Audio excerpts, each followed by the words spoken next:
ദൈവ പൈതലിന് നീതി പൈതൽ എന്നാണ് ബൈബിൾ വിളിക്കുന്നത്. നീതി പൈതൽ, ഈ കവനന്റ് ആൻഡ് നീതി പൈതൽ ബന്ധമുള്ളതാണ്. ജോസ്ന ആന്റണി എന്നും പറഞ്ഞൊരു മോള് സാക്ഷ്യം പറഞ്ഞു. സെപ്റ്റംബർ 18 നടന്ന മെഡിക്കലിൽ ഞാൻ അൺഫിറ്റായി. എൻ്റെ കണ്ടീഷൻ പറഞ്ഞത് എനിക്ക് മൈൽഡ് ലംബാർ സ്കോളിയോസിസ് ആണ്.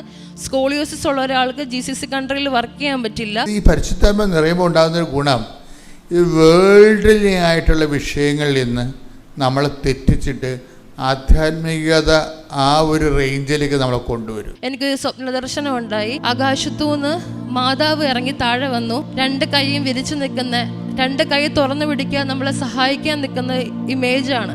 ജോസ്നെ ഇപ്പം അനുഭവിക്കുന്ന വേദന, കുരിശി കിടന്നപ്പം ഈശോയ്ക്ക് ഇതേ വേദനയായിരുന്നു. പിറ്റേ ദിവസം രാവിലെ മെഡിക്കലാണ്. മെഡിക്കലിന് പോകുമ്പോൾ ഞാൻ ഒരു കാര്യം ഡിമാൻഡ് ചെയ്തിട്ടുള്ളൂ ദൈവത്തോട്, ഇത് തന്നാലും ഞാൻ നന്ദി പറയും, തന്നില്ലെങ്കിലും നന്ദി പറയും. ഇന്ന് എന്നെ കൃപയിൽ എത്തിച്ചത് ദൈവമാണ്. ഞാൻ മറ്റന്നാൾ കുവൈറ്റിലേക്ക് ട്രാവൽ ചെയ്യുവാണ്. എനിക്ക് ലഭിച്ചിരിക്കുന്ന ഹോസ്പിറ്റലിൽ വളരെ കടലിന് അഭിമുഖമായിട്ട് നിൽക്കുന്നത്. എനിക്ക് കടൽ കാണുമ്പോൾ എപ്പോഴും മാതാവിനെ ഓർമ്മ വരിക. കാരണം ജപമാല റാലി, കൃപാസനവും ഒക്കെ എന്നെ സംബന്ധിച്ചിടത്തോളം കടൽ തീരമാണ്.